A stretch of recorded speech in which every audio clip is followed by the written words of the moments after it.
Puji Tuhan, saya sampaikan selamat pagi dan salam sejahtera dalam Tuhan kita Yesus Kristus. Bersyukur kita boleh kembali bersama-sama bersekutu, beribadah kepada Tuhan. Yang on-site kita sudah bisa semuanya masuk di dalam gedung gereja. Itu pun masih ada banyak bangku yang kosong. Yang di rumah tetap dengan semangat juga beribadah kepada Tuhan. Karena sungguh persekutuan kita diikat oleh Tuhan melalui Roh-Nya yang kudus. Amin. Kita sama-sama menikmati berkat-berkat Tuhan yang luar biasa dan tidak ada berkat yang lebih indah daripada kehadirannya dan firman-Nya bagi kita. Mari kita membaca Mazmur pasal 3. Mazmur pasal 3. Saya akan membaca untuk kita sekalian. Mazmur pasal 3. Demikian firman Tuhan. Diberi judul perikop nyanyian pagi dalam menghadapi musuh. Mazmur Daud ketika ia lari dari Absalom anaknya. Ya Tuhan, betapa banyaknya lawanku, banyak orang yang bangkit menyerang aku. Banyak orang yang berkata tentang aku, baginya tidak ada pertolongan daripada Allah. Tetapi Engkau Tuhan adalah perisai yang melindungi aku. Engkaulah kemuliaanku dan yang mengangkat kepalaku. Dengan nyaring aku berseru kepada Tuhan dan Ia menjawab aku dari gunungnya yang kudus. Aku membaringkan diri lalu tidur. Aku bangun sebab Tuhan menopang aku. Aku tidak takut kepada puluhan ribu orang yang siap mengepung aku. Bangkitlah Tuhan, tolonglah aku ya Allahku. Ya Engkau telah memukul rahang semua musuhku dan mematahkan gigi orang-orang fasik. Dari Tuhan datang pertolongan, berkat-Mu atas umat-Mu. Haleluya. Bapak Ibu Saudara yang dikasihi oleh Tuhan, Mazmur Daud ini mengajar kepada kita sekalian bahwa saat pergumulan yang sangat hebat datang dalam kehidupan kita, saat ada masalah, persoalan yang begitu besar menimpa kehidupan kita, sebagai orang-orang percaya, sebagai anak-anak Tuhan, kita dapat mengalami damai sejahtera Kristus. Amin. Kita dapat mengalami damai sejahtera Tuhan. Dengan apa? Dengan cara kita berpegang teguh kepada Tuhan melalui doa yang penuh dengan kepercayaan. Itu sebabnya pesan firman Tuhan bagi kita sekalian, jangan biarkan persoalan apapun juga menghancurkan kehidupan kita. Mungkin kita berpikir bahwa hidup kita hari ini begitu berantakan, begitu kacau, karena pergumulan-pergumulan yang tidak berhenti-berhenti juga. Karena masalah-masalah yang berat menimpa kehidupan kita. Tetapi sekali lagi, kita dapat mengalami damai sejahtera dari Tuhan. Kita dapat mengalami pertolongan Tuhan yang besar. Tentunya dengan berpegang teguh kepada Tuhan dan dalam doa yang penuh dengan kepercayaan. Jangan biarkan apapun juga mengambil sukacita dalam kehidupan kita. Jangan biarkan persoalan apapun juga menghancurkan kehidupan kita. Ada banyak orang yang karena masalah-masalah yang dihadapinya mulai undur dari Tuhan. Hidupnya hancur. Tetapi Daud mengajar kepada kita, saat persoalan besar datang, saat hidup tampaknya begitu berantakan, kita dapat mengalami damai sejahtera Tuhan. Amin. Kita dapat mengalami pertolongan Tuhan. Tentunya dengan berpegang teguh kepada Tuhan. Dan dengan doa-doa yang penuh dengan kepercayaan. Bapak Ibu Saudara yang dikasihi oleh Tuhan, Daud mengalami masalah yang sangat berat. Saudara, dikatakan ini adalah Mazmur ketika ia lari dari Absalom anaknya. Ini masalah yang mendatangkan trauma yang sangat hebat.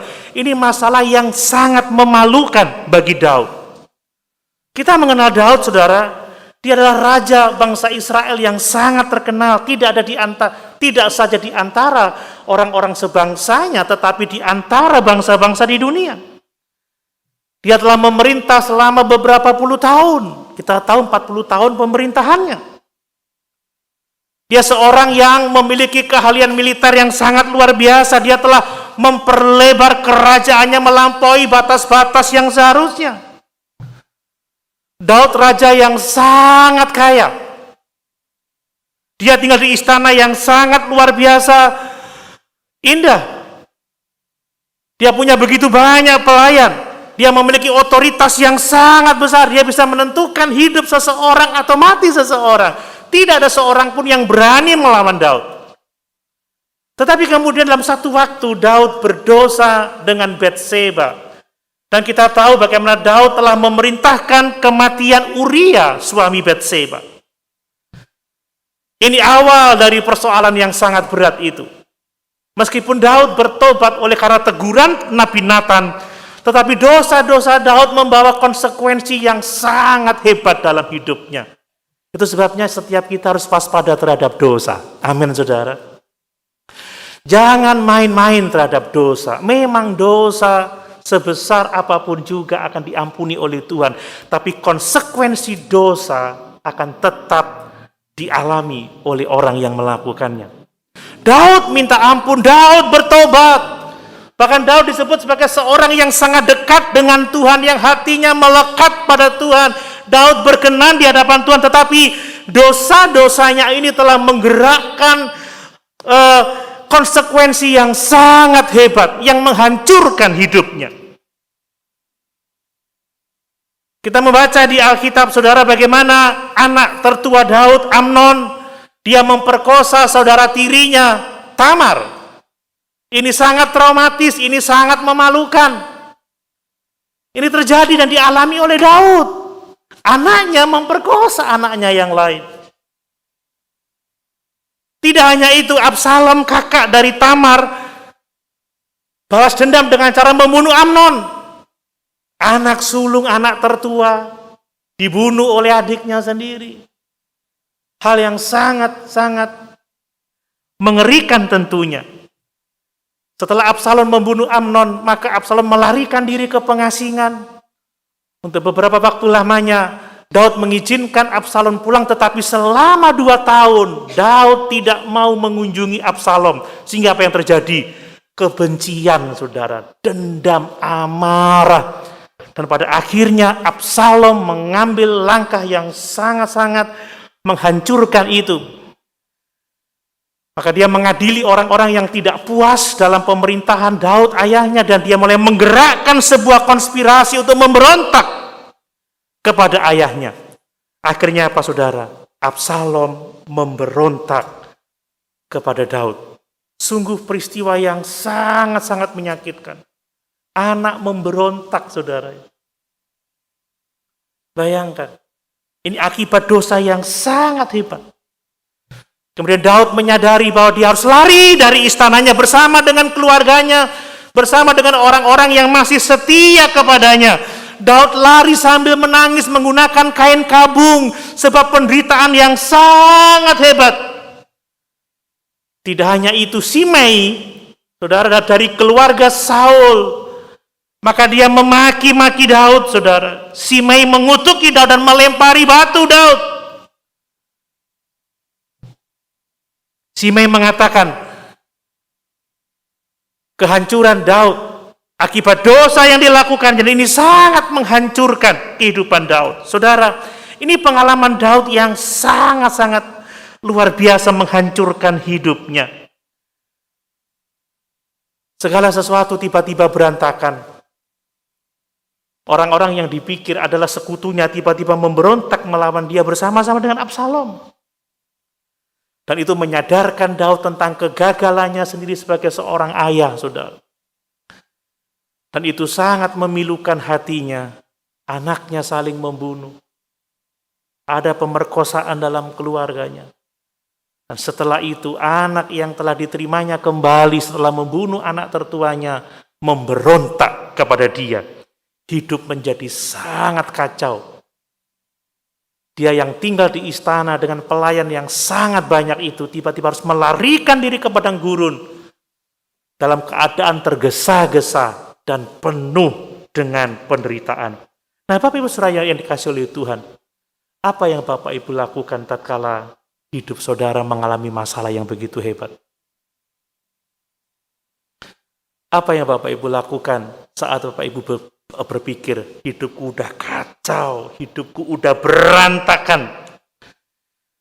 Mungkin ada di antara kita yang sedang mengalami keadaan-keadaan yang begitu menyusahkan. Sekalipun mungkin tidak seperti yang Daud alami, tetapi itu menyusahkan hidup kita. Mungkin kita sempat berpikir segala sesuatu tampaknya baik-baik saja, ya, keluargaku tampaknya baik-baik saja, tapi tiba-tiba ada masalah yang sangat hebat.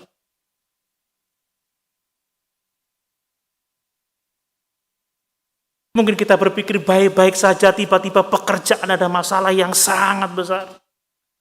Kita berpikir semuanya baik-baik saja, tapi tiba-tiba dalam pelayanan ada masalah yang sangat hebat. Apa yang akan kita lakukan? Saudara, apa yang akan kita kerjakan? Kita melihat Daud begitu spesial, begitu istimewa. Tatkala badai menghantam hidupnya, tatkala hidupnya begitu kacau, begitu berantakan, apa yang Daud lakukan? Daud membuat mazmur, saudara. Daud menciptakan nyanyian rohani yang memberkati kita saat ini. Ini sangat luar biasa. Dia menulis mazmur yang sangat luar biasa ini. Orang menyebutnya sebagai doa pagi. Ayat yang keempat ada doa pada malam hari. Kemungkinan besar Daud menulis tepat setelah dia menyeberang sungai Yordan dan menantikan pertempuran yang terjadi antara pasukan Absalom dengan orang-orang yang mengikuti dia. Dan kalau kita membaca ayat yang kelima, saudara, ayat yang keenam, sepertinya mazmur ini ditulis setelah Daud dapat tidur nyenyak sepanjang malam. Dia bangun dan dia menuliskan mazmur yang sangat luar biasa ini. Saudara, apa yang kita lakukan saat kita menghadapi berbagai macam pergumulan? Marah, kecewa, putus asa, menyalahkan Tuhan, menyalahkan pendeta, menyalahkan gereja, menyalahkan orang lain. Tapi mari kita belajar kepada Daud. Tatkala hidupnya hancur, tatkala hidupnya berantakan, tatkala dia mengalami trauma yang sangat hebat, dia tidak lari kemana-mana. Dia datang kepada Tuhan. Dia menuliskan mazmur. Dan sungguh luar biasa. Dia tulis itu saat hidupnya dikejar-kejar, saat nyawanya terancam, tapi dia bisa tertidur begitu nyenyak. Dan mazmur ini dituliskan dan menjadi berkat bagi saudara dan saya sampai saat ini. Mari saudara, mungkin ada masalah yang begitu hebat kita hadapi. Bermazmurlah bagi Tuhan. Amin. Amin. Arahkan hatimu kepada Tuhan. Berpegang teguhlah kepadanya. Berdoalah dengan iman. Jangan biarkan masalah menghancurkan hidup kita.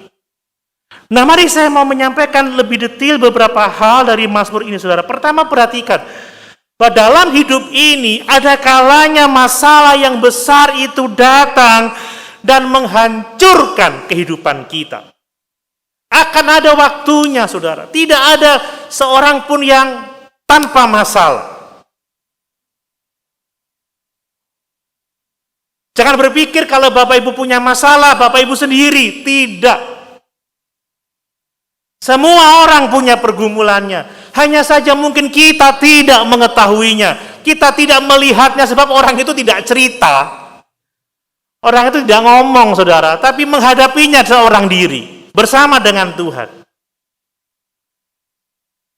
Jadi jangan kaget kalau masalah tiba-tiba datang. Jangan menghakimi diri sendiri dan jangan menghakimi orang lain. Siapapun kita yang hidup di atas muka bumi ini pada titik tertentu, ada waktunya kita akan mengalami masalah.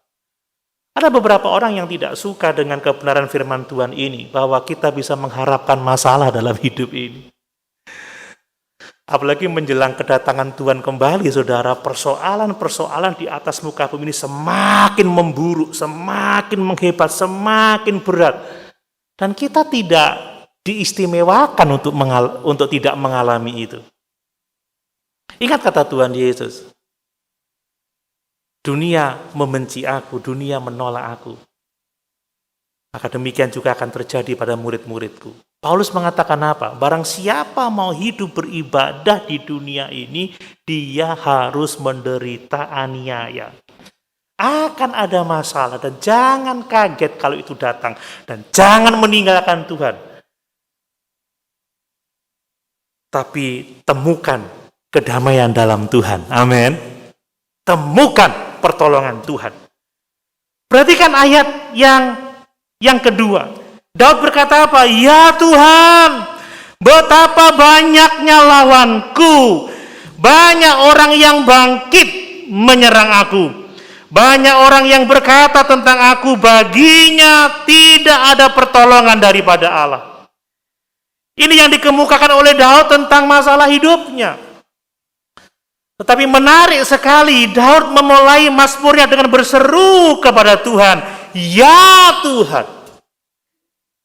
Saudara, tatkala masalah datang, maka seperti Daud, baiknya kita berkata, ya Tuhan. Amin, saudara. Datang kepada Tuhan untuk setiap persoalan kita, untuk setiap pergumulan kita. Jangan kalau ada masalah, aduh mama, aduh Biung. Seberapa kuat Biung menolong kita, seberapa kuat mama menolong kita. Tapi katakan, ya Tuhan. Amin. Apapun itu, saudara.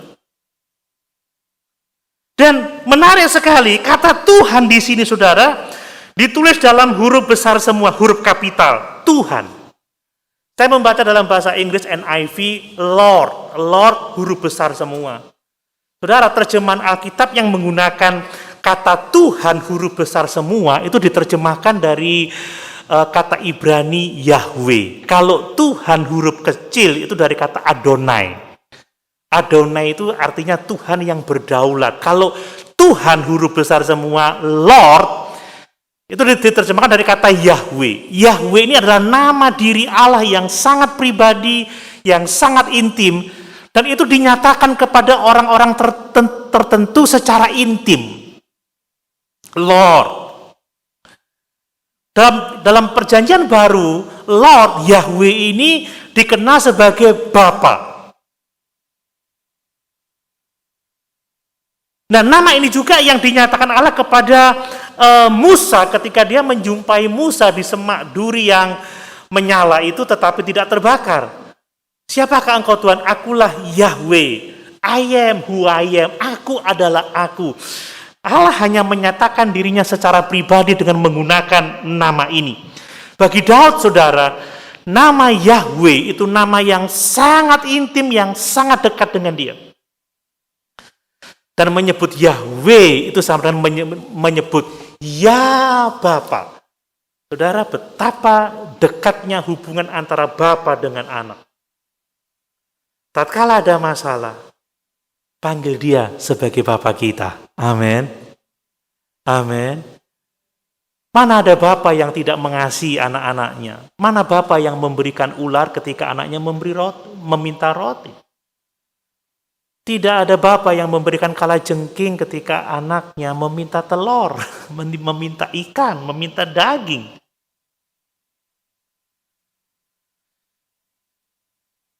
Ya Tuhan, saudara, Daud menghadapi pergumulan dengan berseru, ya Tuhan. Nah, perhatikan begitu banyaknya masalah yang dia ungkapkan kepada Tuhan. Saya tadi sudah mengemukakan tentang dosanya, tentang Amnon yang memperkosa Tamar, tentang Absalom yang membunuh Amnon, tentang Absalom yang memberontak kepada Amnon. Tetapi lihat pada ayat yang kedua ini, saudara. Daud itu sebagai raja selalu punya musuh, tetapi musuhnya tidak hanya itu-itu saja. Bertambah banyak, bertambah banyak, bertambah banyak, bertambah banyak. Dia berkata apa? Ya Tuhan, betapa banyaknya lawanku. Saudara dapat mengatakan mungkin, duh masalahku cik wakeh nih, yo kok nggak kurang-kurang tambah akeh. Sebenarnya itu tidak masalah dan tidak akan menghancurkan hidup kita kalau kita berseru kepada Tuhan. Amin. Jadi musuh Daud terus bertambah, bertambah, bertambah. Kalau ngomong masalah, saudara, ini belum selesai, masih ada lagi, masih tambah banyak, masih tambah banyak, masih tambah banyak. Mungkin ada orang yang ngeluh, duh Tuhan, aku ikut Tuhan udah lama kok masalah datang bertubi-tubi. Saudara nggak perlu kaget. Orang-orang perjanjian lama sudah banyak mengalami hal yang seperti itu. Ini belum selesai, muncul yang ini. Ini baru saja selesai. Duh, baru kena COVID, pekerjaan berantakan, pelayanan berantakan, belum lagi keluarga. Duh, anakku udah diterima kuliah di tempat itu. Aduh, betul. Saudara, masalah bertubi-tubi itu dihadapi oleh setiap orang. Makanya nggak usah cengeng. Amin, saudara. Amin.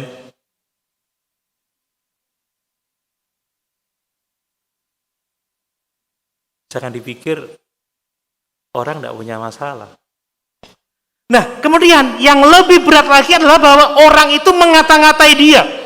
Banyak orang yang berkata tentang aku, baginya tidak ada pertolongan daripada Allah. Saudara, ini sesuatu yang menghantam kehidupan seseorang. Bagi saya masalah boleh datang, tetapi selagi ada pertolongan Tuhan, maka itu tidak berarti apa-apa dalam hidup saya. Amin, saudara. Tetapi yang paling berat kalau kita berpikir bahwa sudah masalah banyak, kemudian tidak ada pertolongan bagi Tuhan. Mungkin banyak orang mencela Daud. Orang munafik, katanya mengasihi Tuhan, katanya pengikut Tuhan, katanya diurapi Tuhan, tetapi mengambil istri orang, kemudian membunuh suaminya. Tuhan tidak berpihak kepada kamu, Tuhan tidak mendukungmu, Tuhan akan menghancurkanmu, tidak ada pertolongan daripada Tuhan. Saudara, tidak ada masalah yang lebih berat daripada kita mengetahui kalau Tuhan sudah tidak menolong kita. Tetapi syukur Tuhan senantiasa terbuka untuk kita. Amin. Apapun masalah kita, apapun pergumulan kita, bahkan mungkin itu disebabkan karena dosa kita sendiri. Tuhan berkata apa? Mari kepadaku semua yang letih, lesu, dan berbeban berat, aku akan memberikan kelegaan kepadamu.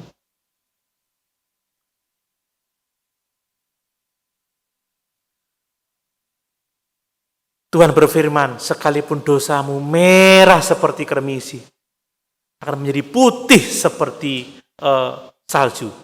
Sekalipun dosamu merah seperti kain kesumba, akan menjadi putih seperti bulu domba, saudara. Tidak diragukan lagi, saudara ya. Daud merasa sangat terpukul dengan perkataan itu. Baginya tidak ada pertolongan. Saudara, tidak ada yang lebih menakutkan daripada Tuhan meninggalkan kita. Saudara, saya melihat penderitaan ini ada pada Tuhan Yesus pada waktu dia disalibkan, saudara. Musuh-musuhnya mengejek dia dengan ejekan yang seperti apa? Coba lihat Matius 27 ayat 43. Matius 27 ayat 43.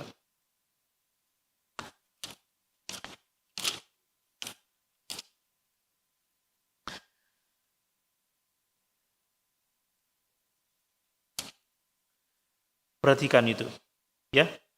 Ia menaruh harapannya pada Allah. Ini orang-orang yang mengejek dia. Baiklah Allah menyelamatkan dia. Jikalau Allah berkenan kepadanya karena ia telah berkata, aku adalah anak Allah. Orang mengejek.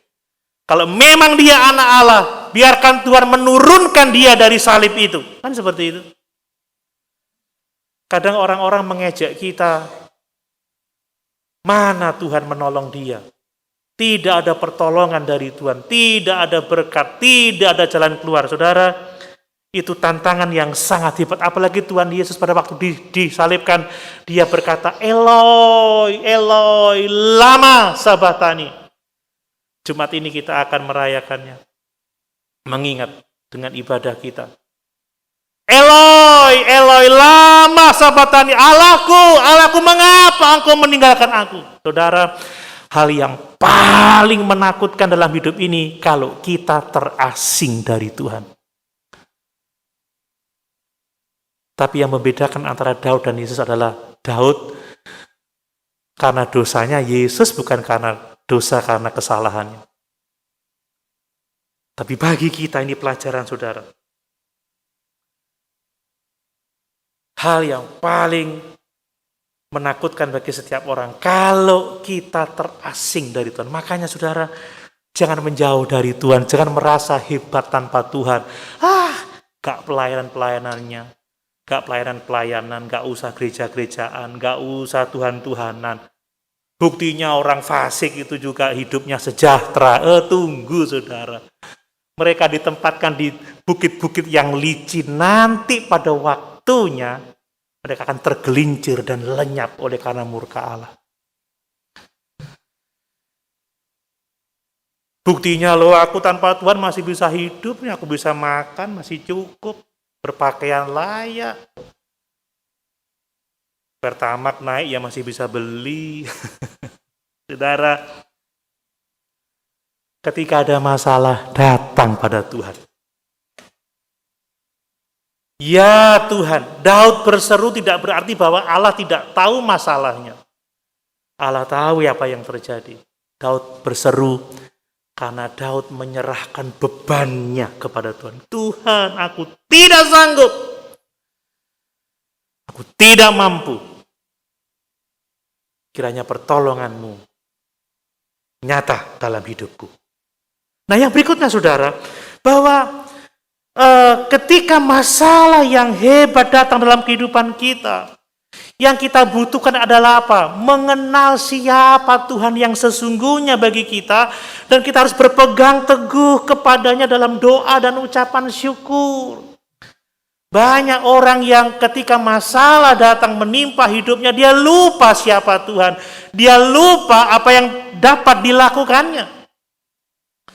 Tetapi tidak dengan Daud. Daud mengenal siapa Allahnya.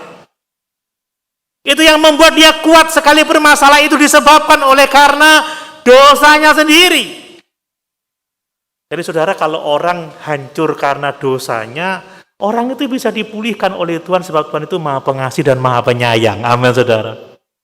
Dia datang untuk mencari dan menyelamatkan yang terhilang. Coba lihat ayat 3 dan 4 itu saudara. Dari Mazmur tadi, ayat 3 dan ayat yang keempat.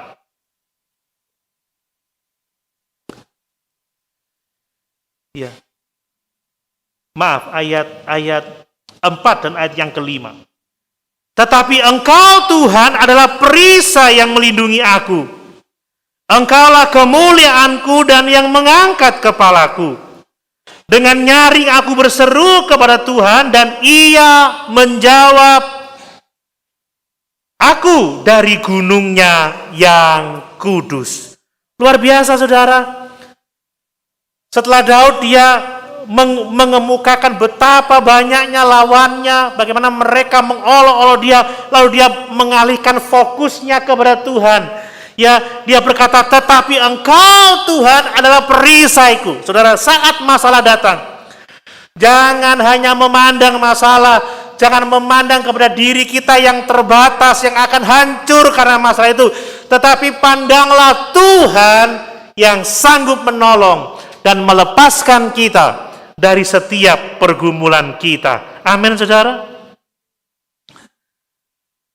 Daud mengenal Allah sebagai apa? Sebagai perisai dalam hidupnya, sebagai kemuliaannya. sebagai yang memulihkan sukacitanya kembali, dan sebagai Tuhan yang menjawab doa-doanya. Demikianlah seharusnya kita mengenal Tuhan, saudara. Tatkala masalah-masalah hebat menghantam kehidupan kita, ingat Tuhan itu perisai kita. Tuhan itu kemuliaan kita. Tuhan itu pemulih kehidupan kita. Dan Dia menjawab doa-doa kita. Saudara, luar biasa, bicara tentang Allah itu perisai umatnya. Tuhan berbicara kepada Abram dalam Kejadian pasal yang ke-15 ayat 1. Abram, jangan takut, akulah perisaimu. Kalau Bapak Ibu setia membaca kitab Mazmur, di situ jelas dikatakan bahwa Allah itu perisai bagi orang yang takut kepadanya. Artinya apa? Allah itu melindungi kita, Allah itu membela kita. Allah menjaga kita dari begitu banyaknya serangan, persoalan yang mungkin datang dalam kehidupan kita. Dan Daud mengalami bahwa Allah itu menjadi perisainya secara pribadi. Perhatikan itu, tetapi Engkau Tuhan adalah perisai yang melindungi aku. Bapak Ibu, kepercayaan kita kepada Tuhan harus bersifat pribadi. Amin. Tuhan itu adalah perisai, tetapi apakah Dia menjadi perisai bagi Bapak Ibu saudara sekalian? Apakah Bapak Ibu dapat berkata, Tuhan itu adalah perisaiku, perisai yang melindungi aku?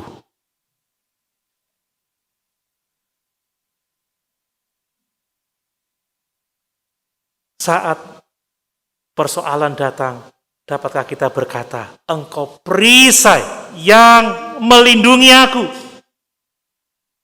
Dan kalau Tuhan menjadi perisai yang melindungi kita, tidak ada kekuatan apapun yang dapat menyentuh kita. Amin. Bahkan bayang-bayang maut sekalipun tidak akan dapat menghancurkan kita. Bahkan puluhan ribu orang tidak dapat menghancurkan kita. Panah yang berterbangan pada waktu siang, penyakit yang berterbangan pada waktu malam. 10.000 boleh rebah di sebelah, 1.000 rebah di sebelah kiri, 10.000 di sebelah kanan. Kita tidak akan terkena sebab Allah menjadi perisai dalam kehidupan kita. Jadikan Tuhan menjadi perisai hidupmu secara pribadi. Dan kalau engkau menjadikan Dia perisai, engkau akan mengalami kedamaian dari Tuhan. Kemudian Dia adalah kemuliaan kita, saudara. Ya, Dia katakan, Engkaulah kemuliaanku. Saudara, Daud adalah seorang yang sangat dimuliakan. Dia dipuji-puji. Ingat pada waktu dia mengalahkan Goliat, maka orang berlaksa-laksa memuji-muji Daud. Daud dipuji-puji. Orang memuliakan dia sebagai raja yang sangat hebat. Tetapi bagi Daud, saudara, kemuliaan itu bukan yang dari manusia, tetapi kemuliaannya adalah Tuhan saja. Ini yang paling penting, saudara. Sehingga Daud tidak memikirkan masalah itu.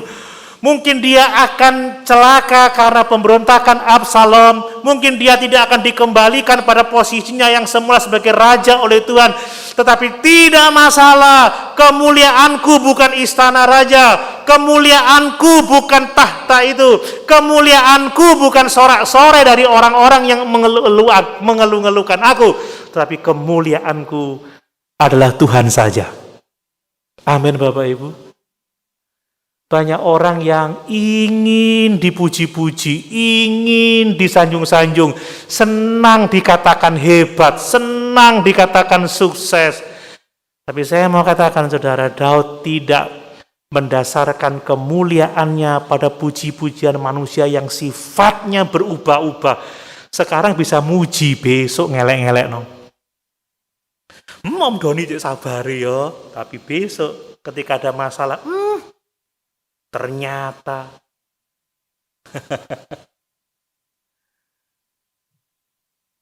tidak ada yang kekal dari pujian manusia. Pernah suatu waktu dalam satu rapat saya mengemukakan pendapat saya. Wah, ini pendapat brilian dari seorang muda calon pemimpin masa depan. Akhirnya dijatuhkan juga.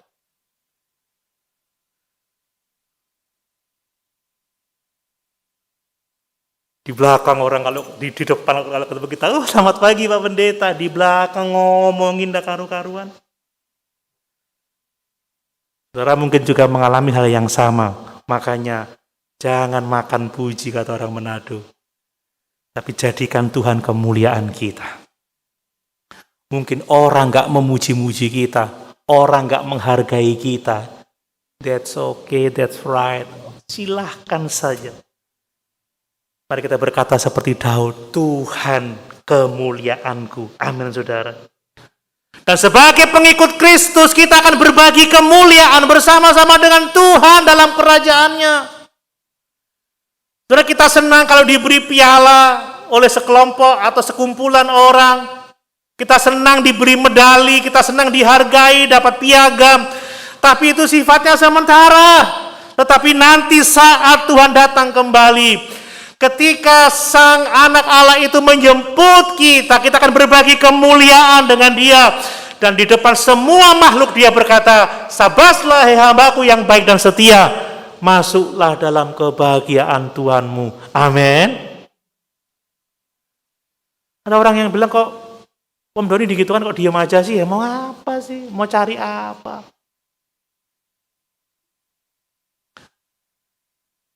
Kalau mau mulia, jadikan Tuhan kemuliaan kita.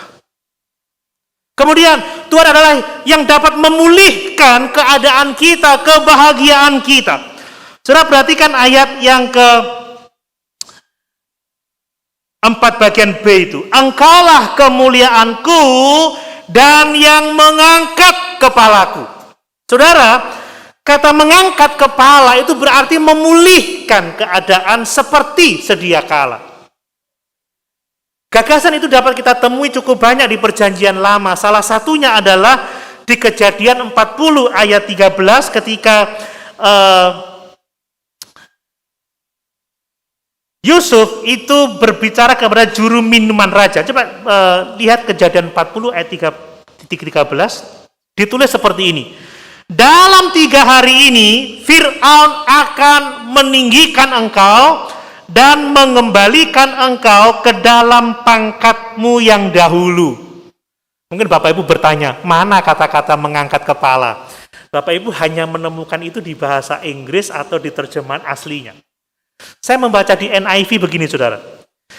Within 3 days, Pharaoh will lift up your head. Jadi Fir'aun akan mengangkat kepalamu. Jadi Allah mengangkat kepala artinya bahwa Dia mengembalikan seseorang yang sebelumnya telah dijatuhkan, dikembalikan ke posisi yang sebelumnya. Jadi kalau Bapak Ibu mungkin hari-hari ini kehilangan sukacita karena masalah, karena beban, karena sakit penyakit, karena konflik mungkin dari pasangan hidup, mungkin dari orang tua, mungkin dari anak, mungkin di lingkungan pekerjaan bos memberhentikan kita, atau orang memfitnah kita, mungkin di pelayanan, ada begitu banyak aniaya. Datanglah kepada Tuhan dan Dia akan bisa mengangkat kepala kita. Dia akan memulihkan kembali sukacita kita yang kita miliki sebelum masalah-masalah itu datang menghantam kita. Saudara, kalau kita dapat merendahkan diri seperti Daud dalam pergumulannya yang hebat, percayalah bahwa Tuhan dapat memulihkan sukacita kita. Mungkin saat ini kita masih terpuruk, mungkin saat ini kita masih dalam tekanan, tetapi tidak ada apapun juga yang mampu menghancurkan kehidupan kita. Amin. Kita tetap bersukacita, kita tetap bergembira dalam keadaan apapun juga. Kemudian perhatikan, Tuhan itu menjawab doa, saudara. Ya, dan Ia menjawab aku dari gunungnya yang kudus. Saudara, Daud berseru kepada Tuhan bukan dalam waktu-waktu tertentu, tapi adalah menjadi kebiasaan hidupnya. Dia berseru kepada Tuhan. Mazmur-mazmurnya yang banyak ini menunjukkan dialah seorang yang terus-menerus berdoa, berseru kepada Tuhan. Dan Tuhan menjawab dari gunungnya yang kudus. Saudara, gunung yang kudus pada waktu itu berbicara kepada Gunung Sion, saudara. Ya, Gunung Sion di Yerusalem, di mana tabut perjanjian ditempatkan di sana. Memang Imam Sadok berencana untuk membawa tabut untuk bersama-sama dengan Daud, tetapi Daud mengatakan jangan, biarkan tabut itu tetap ada di sana. Kalau Tuhan menyelamatkan aku, kalau Tuhan memulihkan aku, maka aku akan kembali melihat tabut itu. Aku kembali beribadah kepada Tuhan dan aku akan memuliakan Tuhan. Saudara, sekalipun dalam waktu yang diizinkan oleh Tuhan, Daud terpisah dari tabut itu, saudara, lambang kehadiran Tuhan, tetapi itu tidak membuatnya harus terpisah dari Tuhan dengan tidak berdoa. Ada banyak orang-orang yang merasa tidak bisa berdoa, tidak dapat berdoa, atau mungkin tidak mau berdoa tatkala masalah-masalah menimpa hidupnya. Teladani Daud. Dia terus berdoa sebab Tuhan itu menjawab doa. Amin. Tuhan itu menjawab doa. Dan ketika kita berpegang mengarahkan hidup pada Tuhan, kita akan mengalami damai sejahtera Tuhan. Amin, Bapak Ibu. Bapak Ibu percaya?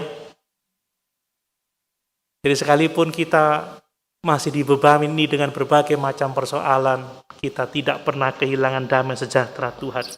Luar biasa, saudara. Ayat yang ke-6, setelah Daud berdoa, dia berkata apa? Aku membaringkan diri lalu tidur. Aku bangun sebab Tuhan menopang aku. Daud tidak tidur di istananya yang mewah, tidak tidur di tempat tidurnya yang mewah, tidak tidur di kasurnya yang empuk itu, tapi dia tidur di perjalanan di padang belantara, di kemah sementara yang dibuat oleh orang-orangnya. Tetapi di tengah-tengah keadaan yang sulit, dikejar-kejar, diancam, dibunuh, tidur di tempat seadanya, tapi dia dapat tidur dengan nyenyak, saudara. Saudara, tidur itu adalah berkat Tuhan. Ada yang tidak bisa tidur malam hari ini? Atau semuanya tidurnya pulas, enak, seger, bangun. Saudara, orang kalau orang punya masalah pasti nggak bisa tidur, katanya gitu. Kayak turu aku, mumet aku, pikiranku abot, stres aku. Jangan mau dihancurkan karena masalah yang hebat itu. Karena Daud menjadi teladan bagi kita. Setelah dia berpegang sama Tuhan, dia berdoa, lalu aku tidur. Lek wis sembayang wis ditinggal turu. Amin, Bapak Ibu. Amin. Jangan masalah dipikir, dibawa, terus dipikul, terus kita nggak kuat.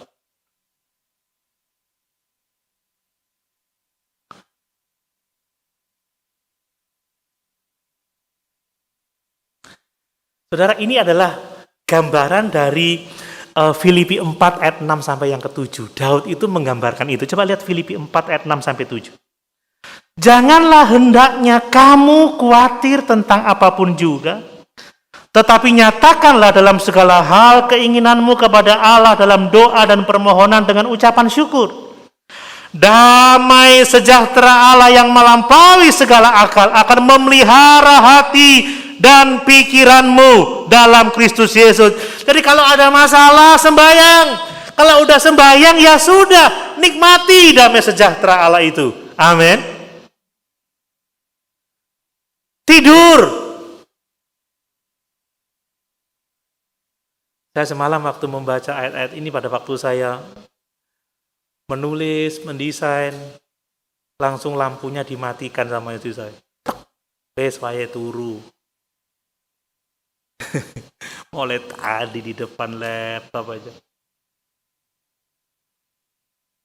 Nurut tidur, padahal belum selesai.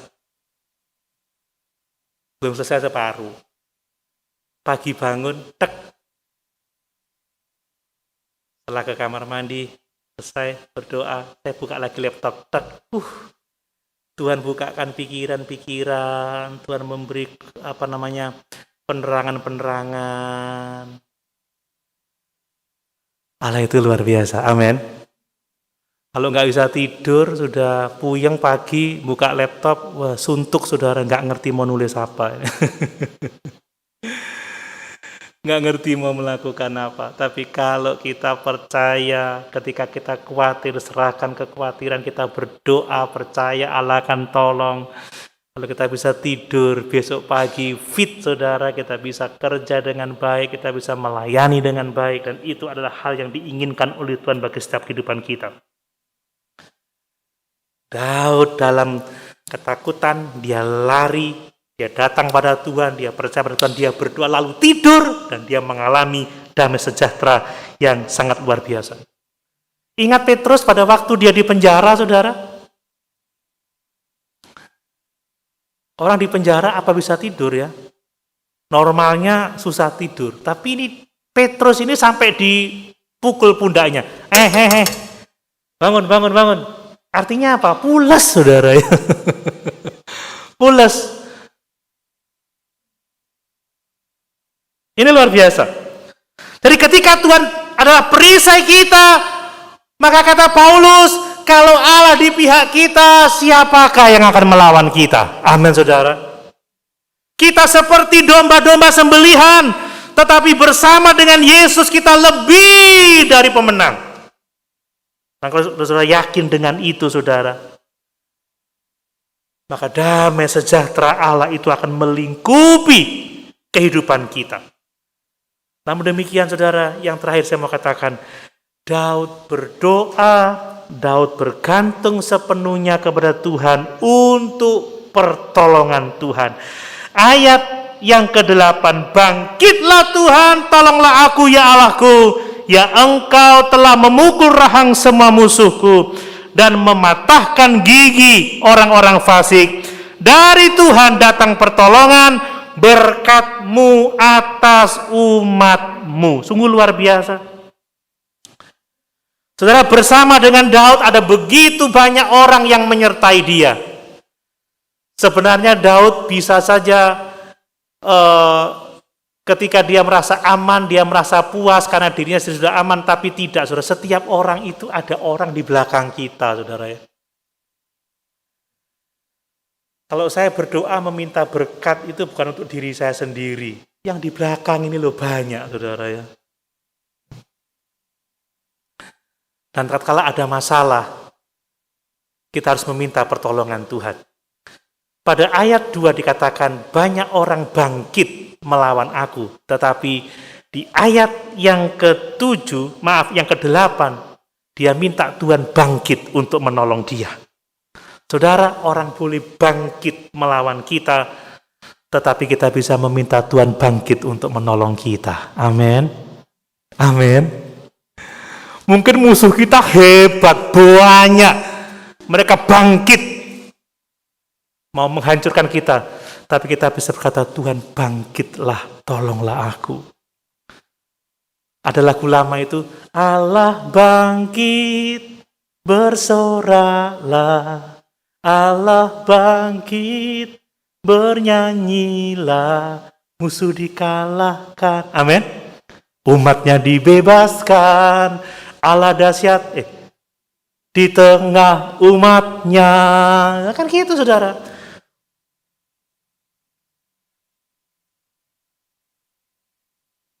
Bahkan dia percaya Allah sudah menolong. Dia berkata apa? Ya, Engkau telah. Ngomongnya telah, padahal masih di pelarian. Tapi ngomong telah, Engkau telah memukul rahang semua musuhku dan mematahkan gigi orang-orang fasik. Dia menggambarkan musuhnya sebagai binatang buas dengan taring gigi-gigi yang tajam. Tapi dia yakin Tuhan pasti akan menghancurkan mereka. Dan dia berkata, dari Tuhan datang pertolongan. Saudara, kadang kita berpikir, kalau ada masalah, kita mengandalkan si A, si B, si C, Kita melihat kepada manusia, kepada dunia, tetapi tidak bagi Daud. Daud punya penasihat, Daud masih punya tentara, tetapi dia tidak berkata, dari tentara datang pertolongan, dari penasihat datang pertolongan, dari kolega datang pertolongan. Daud berkata, dari Tuhan datang pertolongan. Saudara, ada banyak orang di sekitar kita yang mungkin berpotensi membantu kita, tetapi sebagai orang percaya, bersandarlah hanya pada Tuhan. Karena orang dekat pun bisa melupakan kita. Orang kuat pun bisa lemah, saudara. Tetapi Tuhan tidak akan pernah meninggalkan kita. Dan yang sungguh luar biasa, Daud berkata, berkat-Mu atas umat-Mu. Dia tahu bahwa pertolongan dalam hidupnya tidak hanya untuk kepentingannya, tetapi pertolongan dalam hidupnya adalah berkat untuk umat Tuhan. Saudara, dia raja. Bapak, Ibu, orang tua, kalau engkau minta diberkati, bukan berarti itu untuk dirimu sendiri. Kalau engkau diberkati, itu untuk anak-anakmu dan seluruh isi keluargamu. Amin. Ada orang yang diberkati pada akhirnya pelit, yang ngunci semuanya untuk diri sendiri. Sampai anak-anaknya kelaparan. Kalau saudara jemaat diberkati oleh Tuhan, ingat, itu bukan untuk dirimu sendiri, itu untuk pekerjaan Tuhan, itu untuk pelayanan, itu untuk orang-orang umat Tuhan. Amin. Amin. Dia berkata apa? Dari Tuhan datang pertolongan, berkat-Mu atas umat-Mu. Kita diberkati untuk menjadi berkat, saudara. Kalau engkau dijadikan kaya, jadilah kaya untuk orang-orang di sekitarmu. Jangan menjadi orang egois. Seperti orang kaya yang bodoh itu. Aku panen banyak, aku memperbesar lumbung-lumbungku, aku akan tenang. Hai jiwaku, tenanglah, 7 turunan kau tidak akan kekurangan. Tapi apa kata Tuhan? Hei orang egois, apa yang kau lakukan kalau malam ini aku ambil nyawamu? Kalau kita diberkati, itu berarti berkat untuk orang-orang yang ada di sekitar kita. Amin. Amin.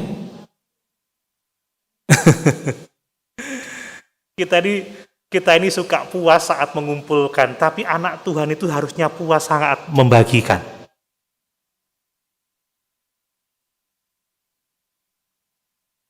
Karena barang siapa mengaku ada di dalam terang, tetapi membenci saudaranya, tidak mengasihi saudaranya, sesungguhnya dia masih tinggal dalam kegelapan. Memberi tidak harus melampaui ekspektasi kita, saudara. Memberi sesuai dengan kemampuan kita, memberi sesuai dengan apa yang Tuhan berikan kepada kita, memberi dengan sukacita. Daud tahu kalau dia selamat, kalau dia dikembalikan pada posisinya, maka itu bukan untuk dirinya sendiri, tetapi itu untuk berkat bagi seluruh umat Israel, karena dia Raja Israel. Kalau orang tua diberkati, itu bukan untuk dirimu sendiri, itu untuk keluargamu. Kalau jemaat diberkati, itu bukan untuk dirimu sendiri, tapi untuk seluruh umat Tuhan, seluruh gereja Tuhan, untuk pekerjaan Tuhan, supaya melaluinya nama Tuhan dipuji dan dipermuliakan. Mari sama-sama kita berdiri.